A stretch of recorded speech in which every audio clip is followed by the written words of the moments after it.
l'école du jeu, en partenariat avec la boutique L'Imaginaire. Au-delà de vos attentes.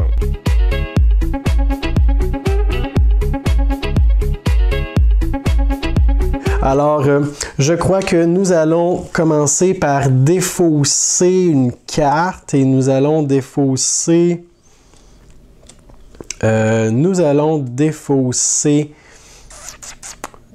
un cristal pour pouvoir envoyer notre node sur Bladius, ce qui lui fait 4 points de dégâts, donc 14 comme ceci. Ensuite, un bon coup de poing incinérateur, ce qui le descend encore jusqu'à 11. Je suis tout excité.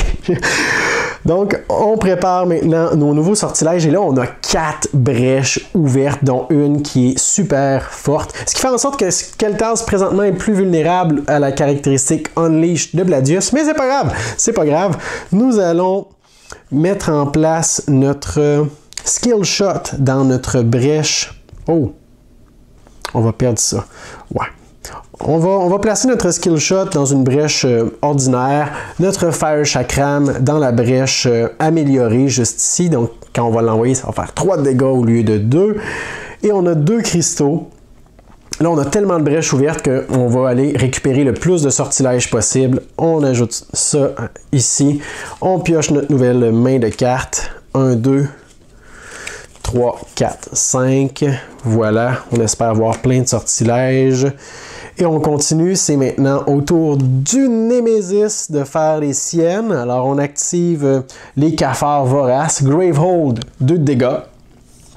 C'est quand même pas désastreux, on est à 20. On s'en sort très bien, j'ai l'impression. Et on doit piocher une nouvelle carte. Évidemment, ça dépend de cette carte-ci.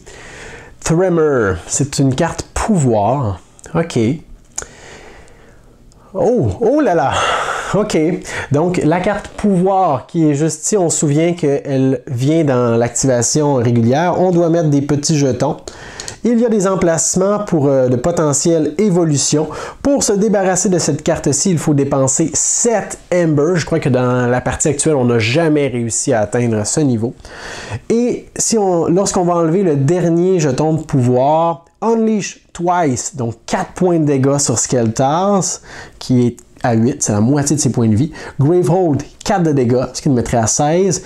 Et après ça, si Gravehold a 13 vies ou plus, donc avec 4, ça nous mettrait à 16, c'est le cas Evolve. OK. OK, on va essayer de détruire Bladius le plus vite possible. C'est à Skeltaz de jouer. Malheureusement, nous n'avons rien d'offensif à faire. Qu'est-ce qui s'est passé au dernier tour? Qu'est-ce qui s'est passé? Ah oui, c'est vrai, on avait défaussé des cartes. On va préparer notre Fire Chakram dans notre brèche améliorée. On a 4 cristaux à utiliser. Alors, je crois que nous allons les utiliser tous les 4 pour aller chercher un coup de poing incinérateur qu'on va mettre juste ici. On va préparer notre prochaine main. 2, 3, 4, 5. Et... OK, quand même pas si mal, les amis. Et c'est la fin de la manche. Et là, je suis un peu nerveux parce que si le Némésis est activé 2 fois, il y a ça qui va arriver. Ça ne nous mettra pas dans une situation critique, mais ce sera beaucoup plus difficile par la suite. Alors, je crois qu'on doit donner tout ce qu'on a sur le Némésis. Là. 11 points de dégâts. On n'est pas en situation présentement pour le faire au prochain tour, mais j'ai confiance. Alors, on pioche la carte et c'est tout. Némésis. OK. Gravehold, 2 points de dégâts. 18. Oh, on était à 20. Ouais, c'est ça. 18. Attention avec les roulettes, c'est facile de faire des erreurs.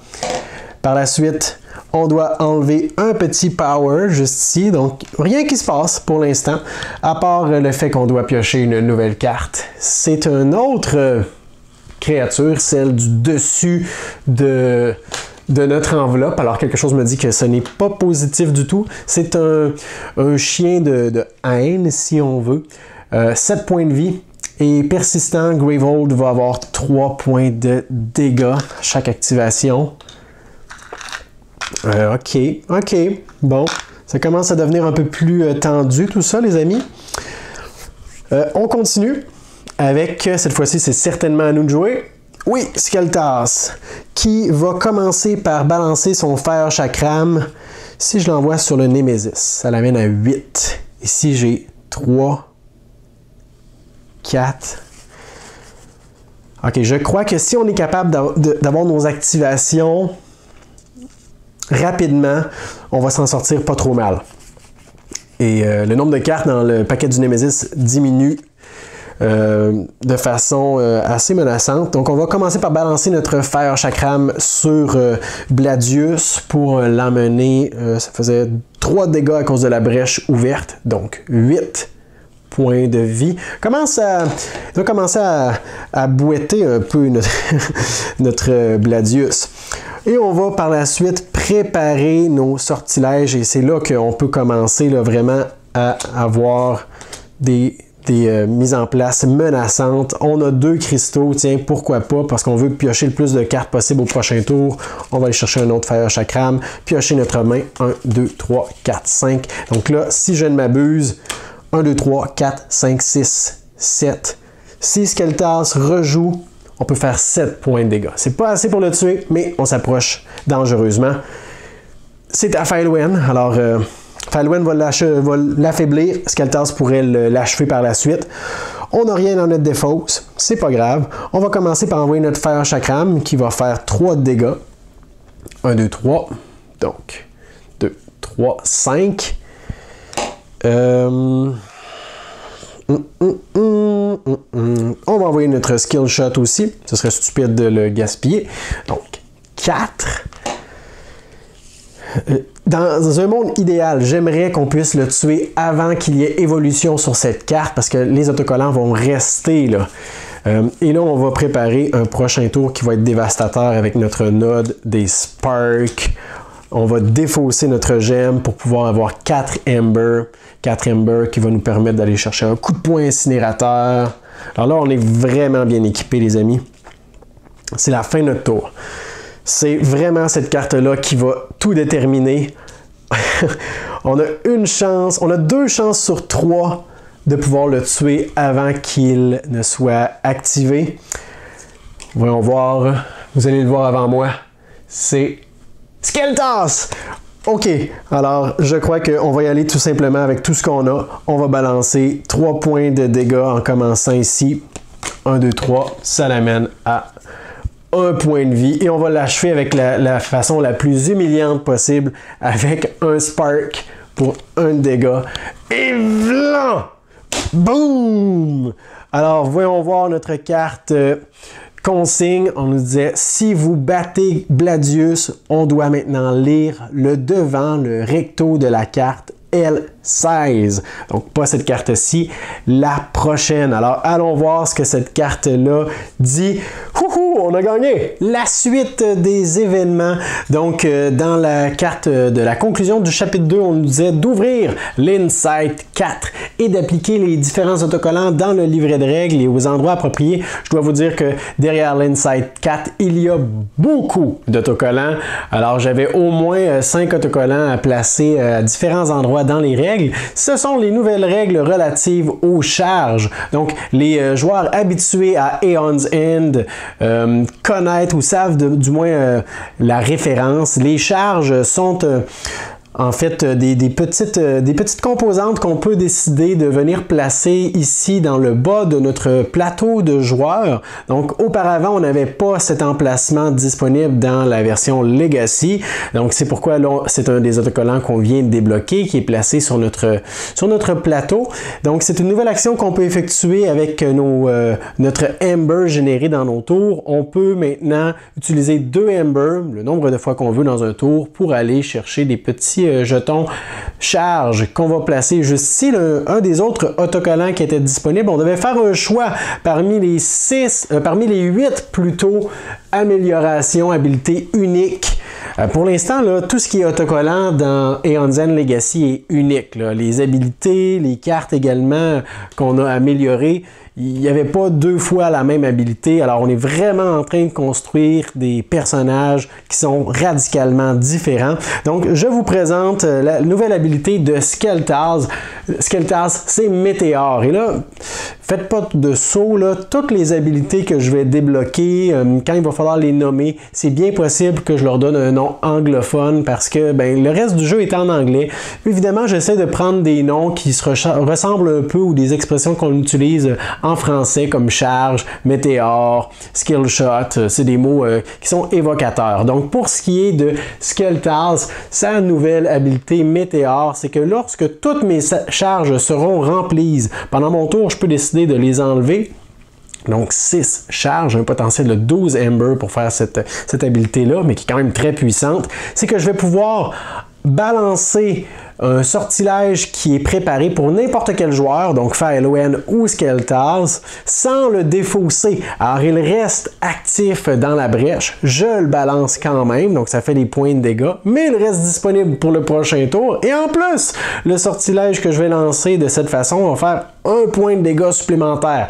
Très très fort. Quand je l'ai lu, je me suis dit c'est un incontournable. Mais c'est pour la deuxième habilité que c'était vraiment difficile de choisir parce qu'il y a de l'excellent stock ici. Mais j'ai choisi d'y aller avec quelque chose de plus défensif parce que comme je le disais dans cette partie, on n'a aucune habilité qui jusqu'à présent nous permettait de prendre la vie ou de réparer Gravehold qui, si la ville arrive à un état trop critique, on est foutu. Donc c'est pourquoi Faeloen va y aller avec Gift of Brahma. Brahma qui est la mage, notre mentor.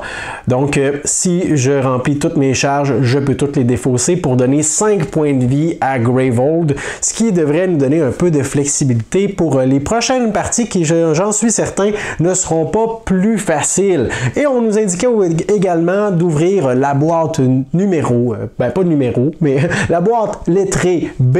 Vous l'aurez deviné, à l'intérieur, on retrouvait les 24 jetons charge que maintenant on devra placer lors de la mise en place et qu'on pourra les récupérer dans nos tours pour venir apposer comme ceci sur notre plateau si on veut préparer notre habilité. Alors tout ça est vraiment très excitant, même si ça fait partie du jeu de base. J'avais complètement oublié l'existence des charges lorsque j'ai déballé mon jeu et il y a un bel aspect de personnalisation également de nos plateaux de jeu.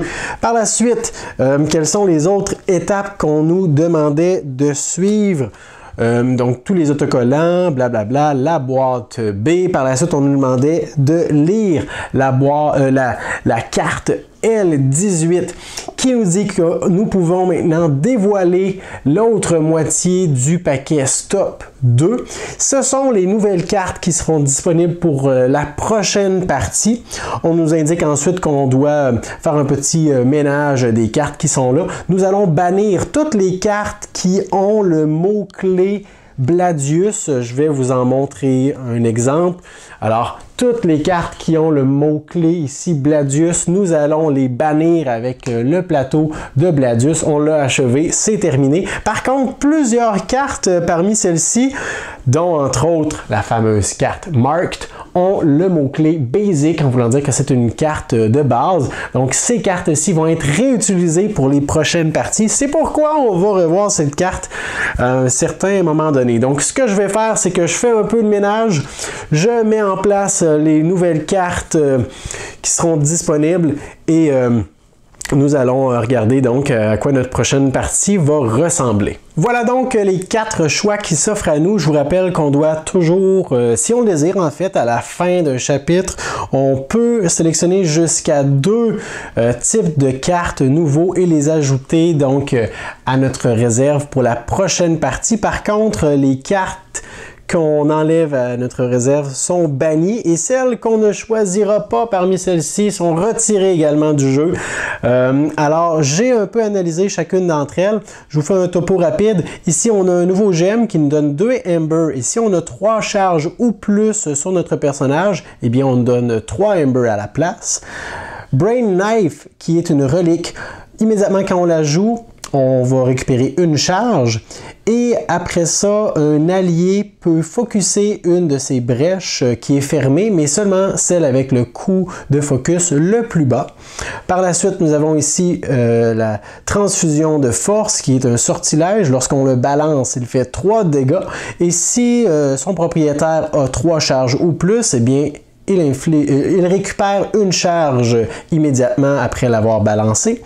Nous avons ici Starfire Frenzy qui est un sortilège qui va infliger 4 points de dégâts. On peut défausser un sortilège de notre main et si on le fait, eh bien Starfire Frenzy va faire un dégât supplémentaire et on va récupérer une charge, mais ça coûte 6 par contre. Alors j'ai déjà un peu fait mon choix. En fait, chose certaine, c'est que nous allons prendre Force Transfusion, qui est une espèce de version améliorée de notre point incinérateur qui nous a tellement aidé jusqu'à présent.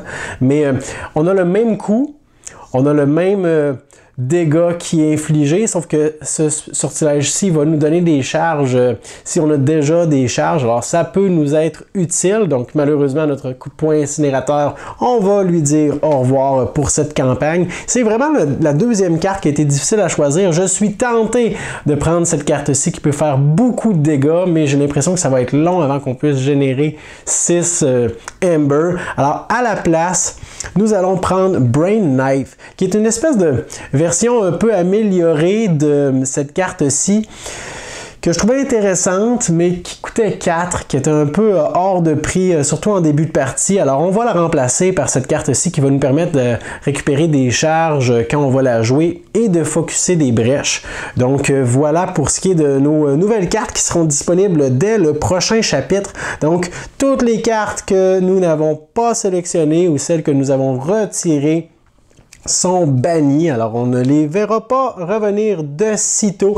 Et c'est la fin de notre deuxième chapitre. J'espère que vous avez apprécié notre aventure dans ce deuxième chapitre. N'hésitez pas à me laisser vos commentaires sous la vidéo, à m'envoyer un pouce vers le haut également et à me faire part de votre feedback. N'oubliez pas sur quel épisode vous avez préféré, quel chapitre vous avez préféré. Avez-vous préféré le chapitre 1, méthode de filmage caméra à la main, ou le chapitre 2 avec une caméra fixe? Laissez-moi le savoir dans les commentaires sous la vidéo et n'hésitez pas à vous abonner à notre chaîne si ce n'est pas déjà fait. Et n'hésitez pas aussi à rester les nôtres pour le troisième chapitre qui sera la suite de notre aventure. Moi, je vous dis merci pour votre écoute et à la prochaine.